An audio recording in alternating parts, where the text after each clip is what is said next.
Chers amis, bonjour. Chag Sameach. Nous allons aujourd'hui parler du secret et du sens profond de la soukha. Quelle est véritablement la raison profonde de la construction de cette soukha? Bien sûr, il y a des centaines de pérouchim, d'explications, mais Rabbi Nachman, comme d'habitude, va toujours à l'essentiel. Ce qu'il veut, c'est que nous comprenions que nous sommes venus dans ce monde pour faire un tikkun, une réparation, et que c'est uniquement grâce à cette réparation-là que nous pourrons atteindre la Kedusha, ce qui s'appelle la Kedusha, la sainteté, rentrer dans la porte de la sainteté. Donc toute la Torah de Rabbi Nachman, c'est bien sûr une Torah de Etzah, de conseil. C'est justement la différence qu'il y a entre la Torah de Rabbi Nachman et de tous les autres sages, si on pourrait dire ainsi, c'est que tous les autres sages ont une Torah de Chokhmah, de connaissance, ils amènent une connaissance dans ce monde, puisqu'à l'époque, les gens étaient d'un niveau très spirituel, très élevé, donc ils pouvaient, grâce à cette connaissance, même si elle était entre guillemets théorique, atteindre le niveau pratique de leur connaissance. C'était bien sûr jusqu'à ce qu'il y ait ce qu'on appelle Ishtashtilut Adoros, c'est-à-dire la descente des générations, et qu'aujourd'hui nous ne pouvons pas nous suffire de ces connaissances-là. Ce sont des connaissances qui ne peuvent pas changer notre vie. Ce que nous devons, c'est changer notre vie, nous changer nous-mêmes. Donc Rabbi Nachman, sa Torah, c'est une Torah de Etzot, de conseil. Toute la connaissance qu'il a fait descendre dans ce monde, c'est finalement pour la faire descendre le plus bas possible, pour qu'elle puisse avoir une influence sur nous. C'est donc une Torah de conseil. C'est pour ça que toute la Torah de Rabbi Nachman est une Torah de conseil. Ça représente le Likutei Etzot, bien sûr, et tous les conseils qu'il nous donne pour atteindre la porte de la sainteté. C'est ce qu'on appelle la Bina. C'est-à-dire que la Torah qui est venue dans ce monde est une Torah qu'on appelle la Chokhmah, c'est la Chokhmat Hashem, c'est la connaissance divine qui descend dans le monde. Et Rabbi Nachman a réussi à faire passer cette Chokhmah, de la Chokhmah à la Bina, c'est-à-dire à, en quelque sorte, la réalisation de la Torah, pratiquement, qui est bien sûr faite de conseils. Et donc, avec cette vue, on peut essayer de comprendre comment Rabbi Nachman va nous donner les conseils pour l'explication de la soukha qui vont nous faire comprendre comment nous devons changer. Et il nous dit, comme on a fait un cours sur Yom Kippourim, justement c'est la continuité, Sheaz Zachu Lechotam Abrit Kodesh, comme on l'a dit, Yom Kippour, on a expliqué avec le Kohen Gadol. Pourquoi le Kohen Gadol? Parce que justement, lui, il n'était pour lui permis qu'il ne pouvait se marier qu'avec une femme qui était donc une Betula, comme on l'a dit, alors que le Kohen idiot, le Kohen normal, peut se marier, lui, avec une almana, une veuve. Et donc, c'est pour nous dire que là-bas, c'est des niveaux, les Kohanim sont des niveaux de Kedushat Abrit, de sainteté de l'Alliance. Et donc là-bas, Yom Kippour, c'est justement les Chotem Abrit Kodesh, c'est-à-dire que là-bas, c'est en quelque sorte la signature. La signature, c'est le niveau qu'on atteint de l'Alliance elle-même. Bechinat Tikkun Abrit, la réparation de l'Alliance. C'est donc Yom Kippour qui va se continuer dans la soukha. Tikkun Atfila, et bien sûr c'est la réparation de la Tfila qu'on a fait à Yom Kippour, parce que là-bas on fait 5 Tfilot, Kenaral, comme on l'a expliqué. Vetechev Rakar Matrilim la Asok Basoka. Et justement, il nous est écrit dans Shulchan Aruch que dès la sortie de Yom Kippour, tu dois commencer à t'occuper de la souka. Pourquoi? La raison apparente, c'est parce que tu dois passer d'une misva à l'autre. Et la raison profonde, c'est simplement parce que c'est le même sujet. Yom Kippour et la souka représentent la même chose. Et Rabbeinu va nous l'expliquer. Ki souka taloui be tikkun abrit. Parce que la souka, elle aussi, dépend du tikkun abrit. Pourquoi il nous parle tellement de ce tikkun abrit, de cette réparation de l'alliance? Pour nous dire qu'il est impossible de franchir les portes de la Kedusha sans avoir fait ce tikkun abrit. Donc c'est la chose à laquelle l'homme doit s'atteler du matin au soir et du soir au matin, uniquement penser à une chose, c'est faire ce qu'on appelle le tikkun abrit, comme on l'expliquait. C'est une chose, on va l'expliquer, c'est-à-dire que l'homme ne doit plus être en relation avec l'extérieur comme il l'est actuellement, c'est-à-dire sans arrêt avoir ses yeux, sa pensée et tous ses sens tournés vers l'extérieur. Le tikkun abrit, c'est d'intérioriser nos sens, de totalement intérioriser notre vie. C'est ça le niveau du tikkun abrit, que tout celui qui se relie à Rabbeinu, qui fait ce qu'il dit, bien sûr à la lettre comme il le dit lui-même, et qui va bien sûr sur à Ouman, alors à ce moment-là, il est en train de commencer à réparer ce qu'on appelle le tikkun abrit, de faire la réparation de l'alliance. C'est une réparation extrêmement vaste, surtout de nos jours, où nous sommes tous totalement enfouis dans ce qu'on appelle la tarbut amaravite, c'est-à-dire la culture occidentale. Nous sommes totalement influencés par la culture des nations, en plus avec tous les moyens de télécommunication qu'il y a aujourd'hui, totalement influencés par la culture occidentale des nations, de laquelle nous devons totalement nous sortir pour essayer de rentrer dans la porte de la sainteté. C'est exactement l'opposé. La culture des nations, c'est uniquement avoir les yeux qui regardent uniquement l'extérieur, et la Torah, c'est avoir ses yeux qui regardent uniquement vers l'intérieur. Donc c'est totalement l'opposé. Ki asuka i ou bechinat anane kavod, comme on le sait, la souka représente les nuées de gloire. Ve otam she'em pegumim be bechinat aya anan bebrit, c'est-à-dire que tous ceux qui n'avaient pas fait la réparation de l'alliance à cette époque, qu'est-ce qu'il est écrit sur eux? Que la nuée de gloire les rejetait. Comme il est écrit, Ve iznav becha nechshalim, c'est-à-dire que tous ceux qui étaient à la traîne, c'est eux que Amalek a attaqué, ceux qui étaient à la traîne. Comment il a pu les attaquer puisqu'il y avait les Ananekavot qui nous protégeaient? C'est simplement qu'ils étaient sortis des nuées de gloire du fait qu'ils ne gardaient pas l'alliance. Acharecha kamouva, comme il écrit, Vezeu shata ayev ve'agia, comme il est écrit là-bas, qu'ils étaient fatigués. Ils étaient fatigués. De quoi ils étaient fatigués? Ils étaient justement fatigués du fait qu'ils ne gardaient pas l'alliance et ils étaient en quelque sorte à la traîne.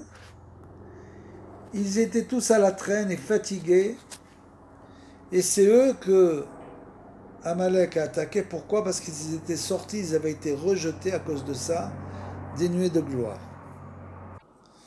Comme il est écrit là-bas, Ve'ata ayev ve'agia ve'lo ira Elokim. Ils étaient donc fatigués et à la traîne. Pourquoi? Parce qu'ils ne craignaient pas Hachem. Et pourquoi ils ne craignaient pas Hachem? C'est quoi la crainte divine? La crainte divine, c'est le tikkun abrit. C'est ça le niveau de crainte qu'on doit atteindre pour justement rentrer dans la Kedusha. Et faire tikkun abrit, tout ça, c'est l'inverse de la réparation de l'alliance. Chez Ubechinat, Isha Yirat Hashem, comme on l'a dit, qui représente la femme qui craint Dieu.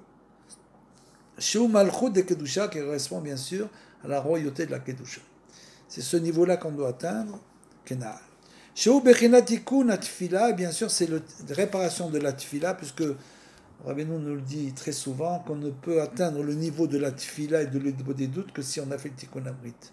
C'est-à-dire que si on n'a pas fait de Tikkun Abrit, bien sûr, il est très difficile d'ouvrir la bouche devant Hachem, de faire des doutes, même pas une minute.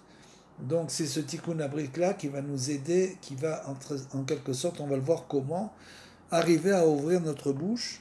Bechinat Isha Irat Hashem I It Halal, c'est comme il est écrit que cette femme-là, comme c'est écrit là-bas dans le Eshet Raïl, que c'est cette femme qui craint Dieu, c'est elle que nous devons encenser, c'est elle que nous devons rechercher, c'est pas la beauté, c'est uniquement la crainte de Dieu que nous devons rechercher chez la femme. Ve'alken, Souka Sheu Bechinat Einane Kavod, et comme on dit que la Souka, on le sait, représente les nuées de gloire. Et Efshar Liskot, les Souka qui imaliédé Tikkun Abrit, et donc on ne peut pas mériter une véritable Souka, entre guillemets, on ne peut pas mériter si on n'a pas fait la réparation de l'alliance, c'est-à-dire profiter de la Kedusha, de la sainteté de la Souka. Pour profiter de la sainteté de la Souka, il faut avoir fait la réparation de l'alliance. Ve'alken, Souka ou Bechinat Yaakov, Kamouva, et la Souka est représentée par Yaakov Avinu. Pourquoi? Comme il est écrit là-bas, Ve'Yaakov nasa les Soukota. Il est écrit que Yaakov a voyagé à Soukot,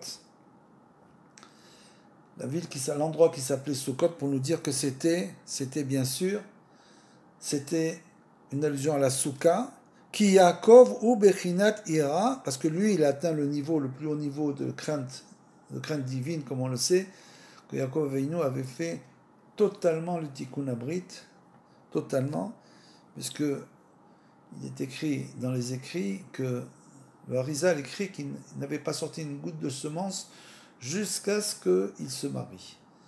Et il s'est marié à un âge très avancé déjà.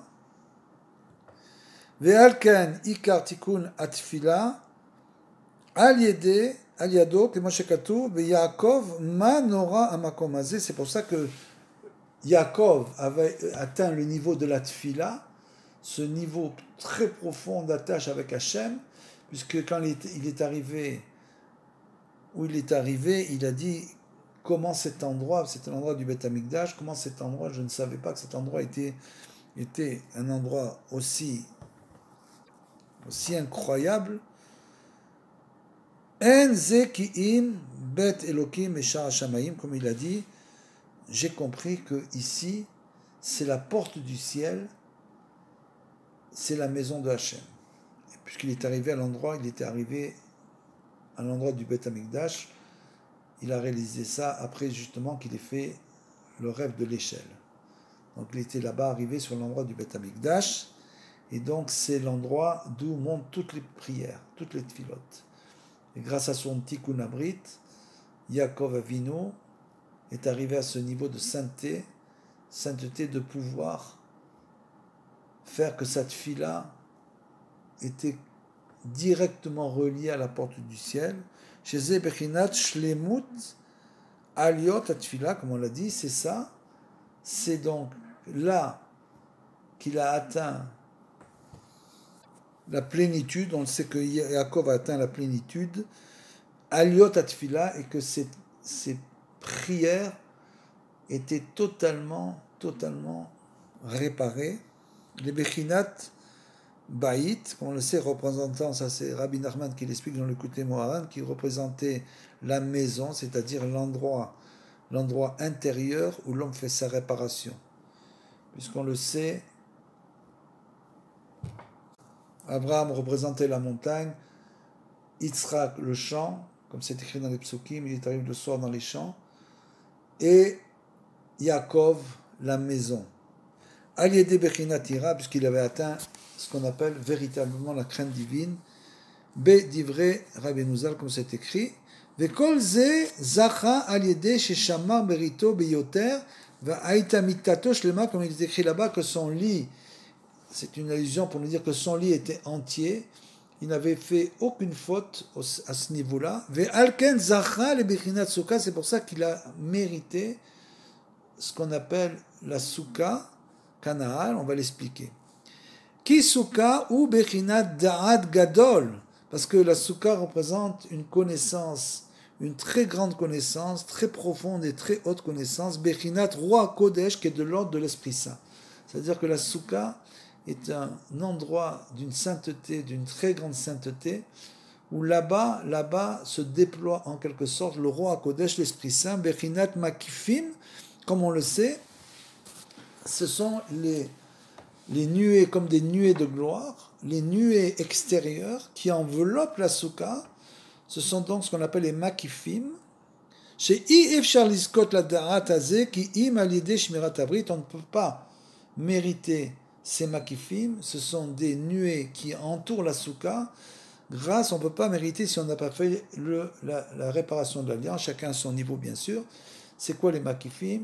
En 2 mots, Rabbeinu l'explique dans le côté Moharan, c'est que chacun d'entre nous avons des connaissances qui sont déjà intériorisées, c'est-à-dire que nous avons déjà atteint un niveau de compréhension. C'est les connaissances que nous avons intériorisées, et nous avons des connaissances qui sont extérieures à nous-mêmes. C'est-à-dire que chaque fois que nous comprenons quelque chose, cette chose nouvelle que nous comprenons, c'est déjà une connaissance qui nous entourait, et dès l'instant où on comprend la chose, on l'intériorise, donc on appelle la connaissance extérieure, le makif, la connaissance entourante qui était extérieure à nous, qui est d'un plus haut niveau que celle que nous avons intériorisée déjà, rentre à l'intérieur, se transforme en connaissance intérieure, et on reçoit automatiquement une autre connaissance extérieure. Chacun à son niveau, bien sûr. Donc, ces makifim, ces connaissances extérieures qui sont d'un très haut niveau, on ne peut les atteindre que si, nous dira Benoît, on fait le tikkun abrit. C'est pour cela que vous pouvez parler à quelqu'un de quelque chose qui n'a même pas encore intériorisé, donc vous lui amenez une connaissance extérieure qui pour lui est totalement, ne correspond à rien. Donc il ne peut absolument pas comprendre de quoi on lui parle. La personne peut comprendre de quoi on lui parle si simplement cette connaissance extérieure qu'on veut lui dire, lui enseigner, correspond à son makif, correspond à la connaissance extérieure qu'elle doit intérioriser. Maintenant, si une personne a déjà intériorisé cette connaissance-là, et qu'il entend un cours que cette connaissance pour lui est déjà connue, à ce moment-là, ça ne va pas lui ajouter, ça ne va rien lui ajouter, puisqu'il aura déjà, en quelque sorte, intériorisé cette connaissance. Et c'est ça qu'on appelle les makifim.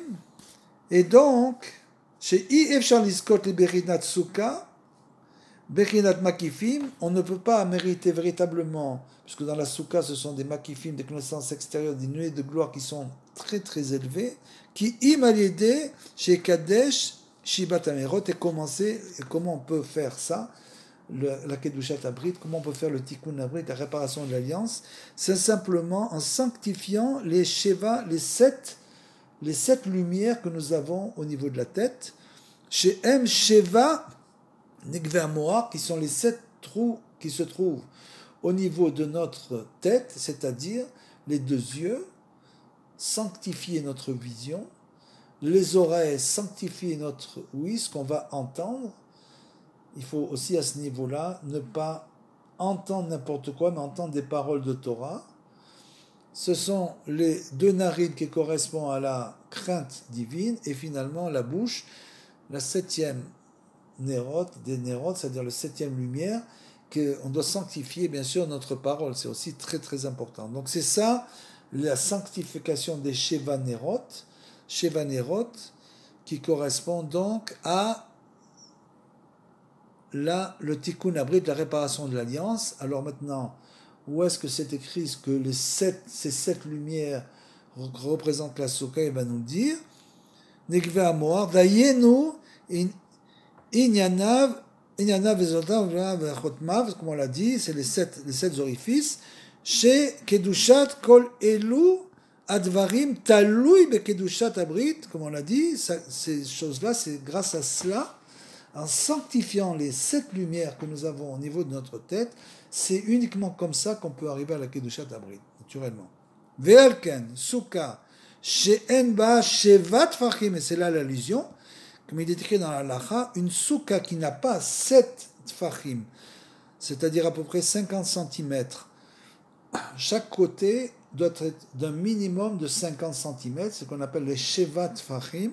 Donc la souka qui n'a pas 7 tfachim, psoula, est impropre. On ne peut rien faire avec. On va vous me dire 50 cm, qu'est-ce qu'on peut faire avec 50 cm 50-60 cm à peu près. Alors justement, c'est ça le minimum de la souka, on va le voir. Ki tzricha liot godola lefachot shevat fachim, keneged shivat anerot, et tout ça, ces 7 fachim correspond aux 7 nerot dont on vient de parler, Anaal. Donc c'est le minimum, c'est-à-dire que de sanctifier, c'est au minimum de commencer à sanctifier chez Sevanerot, c'est cette lumière que nous avons dans la tête pour pouvoir atteindre un minimum de tikkun abrit, de réparation de l'alliance bien sûr. Chez Tsarer les Katcham, chez Al Yada Amna Ase Asuka, c'est comme ça, en sanctifiant les Nerot, qu'on arrive à faire la Souka, notre Souka intérieure, puisque bien sûr, tout ce qui va être fait dans ce monde, ça doit être une manifestation de notre intériorité. Ça ne doit pas être uniquement une chose extérieure, mais une manifestation de l'intériorité. Et donc, qui a defanot, mechitzot asuka, more al gvul la kedusha, parce que les defanot, les parois de la souka, c'est une limite. Donc, c'est pour nous dire, voilà, ça c'est la limite minimum de 7 fachim, c'est-à-dire qu'ils doivent avoir une longueur donc, de 7 fachim. C'est cette limite-là, c'est cette lumière qui doit être la limite, notre limite pour atteindre la sainteté, bien sûr. Les sham sarir l'achnis kol nishnal tishmo, et là-bas il faut rentrer à l'intérieur de la souka tous nos ustensiles en quelque sorte, ve'arkilato pour manger, ve'shtiato et pour boire, ve'shenato et pour dormir, ve'chol sha'ar srachav kulam srechim liot betor asouka, et donc tout que, comme c'est écrit, qu'on doit en quelque sorte déménager notre maison dans la soukha. C'est-à-dire que pendant la fête de Sukkot, la soukha devient notre endroit fixe de vie. On vit uniquement, on mange et on dort dans la soukha. Vedavka dayenu betor gvul la kedusha, tout ça, ça doit être bien sûr dans les limites de la sainteté. Velo yatse mikvul la kedusha, comme on l'a expliqué dans le premier cours. On ne doit pas sortir des limites de la sainteté. C'est pour ça que la soukha a des limites.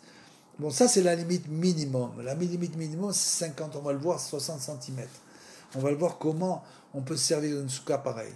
Mais c'est pour nous dire qu'on doit sanctifier nos 7 lumières et que cette limite minimum, c'est la limite minimum pour commencer à rentrer dans la porte de la Kedusha, de sanctifier nos 7 sens, c'est-à-dire les 7 orifices, les 7 lumière que nous avons dans la tête, Vela chutz dayenu bechinat chutz la souka, on ne doit pas sortir de là. Veikar chez Afalpi, chez Tia souka gedola zain fachim, keneged shivat anerot, anaal, kede sheyachnis kulam betor souka, tor gvul la kedusha, velo yetze ras veshalom la chutz. Et donc c'est pour ça que ces 7 Tfachim correspondent aux 7 lumières, parce que là-bas, toute notre vie doit se passer là-bas, dans la sanctification de ces 7 lumières-là. Ki ikar taloui berosh, parce que l'essentiel, bien sûr, dépend de la tête. Tout dépend de la tête. La tête, c'est l'ordinateur de bord, qui nous permet de gérer totalement notre vie. Donc tout ce qui est en dehors de la tête n'est que fonction de la tête de l'ordinateur, c'est lui qui nous permet de totalement gérer et de totalement planifier ce qu'on veut faire. Ve'evarim et les membres du corps, ve'achushim et les sens, ve'elu kol sha'arei ha'evarim et tous les membres du corps bien sûr, nigrarim acharem viennent bien sûr dépendent de la tête, dépendent de ces Shevanerot, dépendent de ces 7 lumières qui dominent totalement le corps. ושחז"ל שצריכים להיות גדולה שבע טפחים כדי להכניס לשם ראשו ורובו ושולחנו. Pourquoi שבע טפחים? C'est pour nous dire en fait que le minimum d'une soukha, c'est comme je l'ai entendu par exemple, dans des moments difficiles, le peuple d'Israël ne pouvait pas construire de soukha, alors à ce moment-là, ils faisaient sur leur balcon, ils faisaient un petit balcon comme ça, ils construisaient une petite soukha comme ça de 60 cm sur 60, juste pour rentrer quoi? Pour rentrer la tête avec le buste. Et donc, en rentrant juste la tête et le buste, on pouvait manger comme ça à l'intérieur de la soukha, et ça c'est le minimum d'une soukha. C'est pour nous dire que cette tête-là, qui rentre à l'intérieur de la soukha, donc ces 60 cm, c'est pas grand-chose, qui rentre à l'intérieur de la soukha, c'est elle qui va donner vie, c'est elle qui va dominer tout le reste du corps. Même si le corps ne rentre pas entièrement dans la soukha, on pouvait rentrer juste la tête et le buste, et à ce moment-là, manger dans la soukha, et c'était en quelque sorte kasher. Ki elu sheva nigve amoar ana'al, em rosho verubo, shel adam, vekol ata'avot tuluim baem. Et parce que bien sûr, c'est ça l'essentiel que nous dit Rabbeinu, comme d'habitude, il nous parle souvent, extrêmement souvent, il revient tout le temps là-dessus, parce que c'est l'essentiel de la réparation. La réparation, c'est pas la réparation des midot, des traits de caractère, c'est-à-dire que on peut étudier les livres sur les traits de caractère, c'est très bien. C'est une très bonne chose d'étudier les livres de Moussar, c'est-à-dire de morale, qui nous expliquent comment on doit se comporter, etc. Mais Rabbeinu, lui, nous dit que plus que ça, dans notre génération, ce qu'il faut travailler, c'est les ta'avot, les envies, les désirs de l'homme. C'est de ça qu'on parle, c'est-à-dire que finalement, la conséquence du fait que les traits de caractère ne sont pas réparés entraîne à l'homme des ta'avot. Donc Rabbeinu nous dit, tu dois travailler sur les ta'avot qui sont essentiellement, comme on l'a dit, ta'avot achila, c'est-à-dire la nourriture excessive, la gloutonnerie et aussi les friandises bien sûr. La deuxième chose, c'est aussi les ta'avot mammon, c'est-à-dire l'attrait pour l'argent, qui peut devenir carrément de la vodazara, comme le dit Rabbeinu, c'est-à-dire que l'homme court après l'argent pour l'argent. Toute sa vie, c'est carrément du niveau de la vodazara. Il nous dit que de ça, il est très très difficile de se défaire. Et bien sûr, et avec l'argent vient aussi le kavod et les honneurs, etc., que l'homme recherche les honneurs, bien sûr, en même temps que l'argent, la gloire. Et après, il y a les ta'avot nashim, c'est-à-dire l'attrait pour la chair, pour les femmes. Et tout cela, bien sûr, est d'un niveau très difficile pour l'homme qui est tombé là-dedans de sortir de tout ça.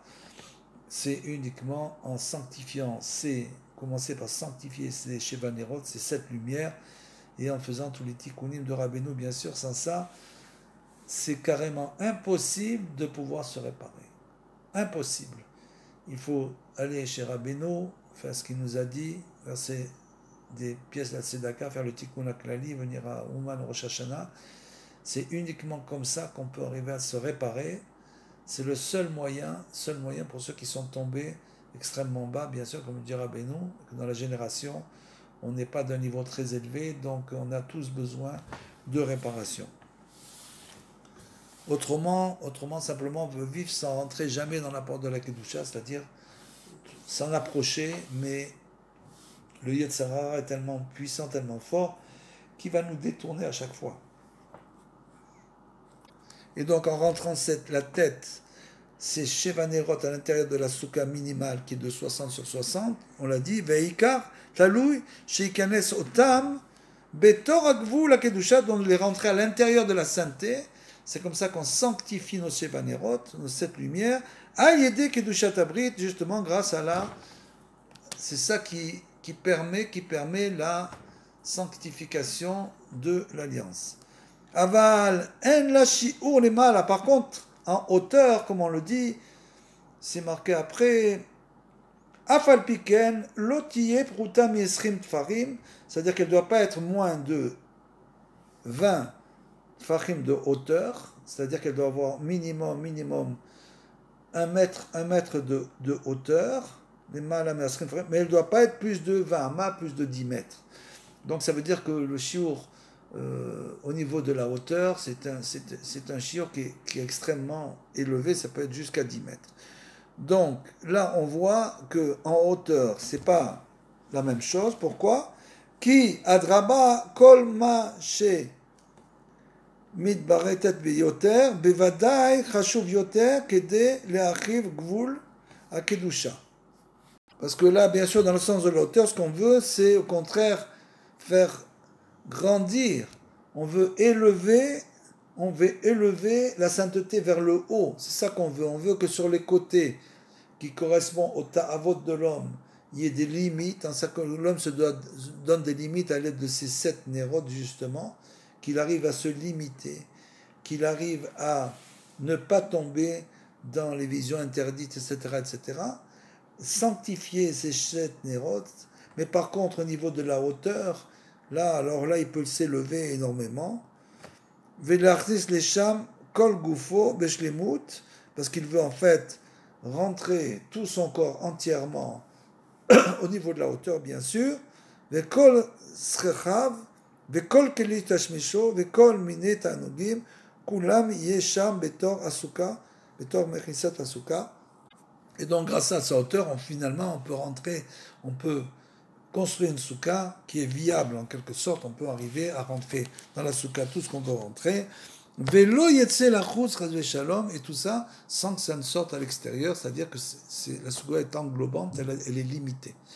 Donc, c'est pour nous faire comprendre que c'est en quelque sorte notre limite de la kedusha, de la sainteté de ce monde. Nous avons chacun d'entre nous construisons une souka spirituelle, c'est-à-dire que grâce à nos actes, nous allons construire chacun d'entre nous ce qu'on appelle une souka spirituelle, où là-bas, chacun aura son niveau de sainteté. Ve'az. Et donc, ve'az kshebone mechitzot, ou defanot, keshiur, et donc quand on construit une souka avec ses limites et ses parois, ana'al dayenu lefachot sheva tfachim, c'est-à-dire qu'il y a un minimum de 7 tfachim, comme on l'a expliqué. Az emreuim les soukas, ça s'appelle une souka minimale, mais c'est une souka. Dayenu les srar aleem asrar, tout ça pourquoi? Pour mettre le srar, parce qu'on le sait que le srar, c'est-à-dire en quelque sorte le plafond de la souka, c'est la chose la plus importante. Tout ça, c'est pour supporter, tout ce qu'on fait avec la souka, c'est pour pouvoir supporter le srar, c'est-à-dire que ce srar-là, c'est ça l'essentiel de la souka, ça correspond aux nuées de gloire, ça correspond donc à la kedusha qui va de bas en haut. Chez Ikar Shama Souka, c'est l'essentiel de la souka, Kemo Shiperesh Rashi, Dayenu, Liskot, Lebechinat, Chachifat, Srichat, Roi Kodesh, tout ça c'est pour pouvoir faire, pour nous permettre d'atteindre ce niveau de Roi Kodesh, d'Esprit Saint, de la sainteté qui se trouve dans la souka. Bechinat Makifim, c'est-à-dire ce toit-là correspond donc à quoi? Ça correspond au Makifim, c'est-à-dire aux nuées de gloire, c'est-à-dire à la connaissance englobante qui englobe la souka, parce qu'on sait que la souka est d'une très grande sainteté, comme c'est marqué dans le Zohar, à Nahal. Qui ifshar lizkot les bechinat zo, qui im aliede kedushat shevat hanerot, et tout ça, on ne peut le mériter véritablement que grâce aux 7 nérotes, c'est-à-dire qu'à la sanctification de nos 7 lumières qui se trouvent, comme on l'a expliqué, dans la tête, et qu'on le sait aussi, il y a aussi les 7 ushpizim, les 7 invités qui viennent à Souka, et la Souka qui est un minimum de 7 tfachim. Tout ça pour nous faire comprendre, et la Souka et Sukkot a aussi 7 jours, c'est pour nous faire comprendre que c'est ça véritablement le sens profond de la Souka, Shem Bechinat, Shel Zain Fachim, comme on l'a dit, les 7 Fachim, et bien sûr, Ve'alken Lot Yeh Pachot, Esrim Fachim, et cette souka, comme on l'a dit, ne doit pas être moins de Esrim Fachim de hauteur, de 1 mètre. Pourquoi? Ki ifshar liskot li bechinat souka ana'al, ki im al yede she magbiya mechitzato kedushato, parce que c'est uniquement en élevant le niveau de notre sainteté qu'on mérite véritablement cette souka, comme on l'a dit, qui est d'un niveau de sainteté extrêmement élevé. C'est pour ça que il est écrit dans l'Akha qu'on doit avoir un bon comportement de la souka. et ne pas penser que c'est juste une cabane qu'on construit. Il faut se comporter avec sainteté dans la souka. Aliédé dayenu, chez Iske les madrigat akedushat abrit. Tout ça pour dire qu'on mérite grâce à la souka ce niveau-là de sanctification de l'alliance. Chez Yaale akedusha aliado dayenu bechinat asechel. Tout ça c'est parce que grâce à la souka, grâce à la sainteté de la souka, on mérite une connaissance très élevée. Asechel chez Zochim aliede kedushat abrit. C'est tout ça, cette connaissance qu'on mérite quand on a sanctifié l'alliance. Donc c'est en quelque sorte, la souka, c'est une manière que Hachem nous donne après, justement, Yom Kippour, comme on l'a dit, que c'est le début de la sanctification de l'alliance. On continue dans Sukkot, c'est une manière de pouvoir recevoir la sainteté pour s'élever et continuer, bien sûr, à s'élever pendant les fêtes. Aksamea.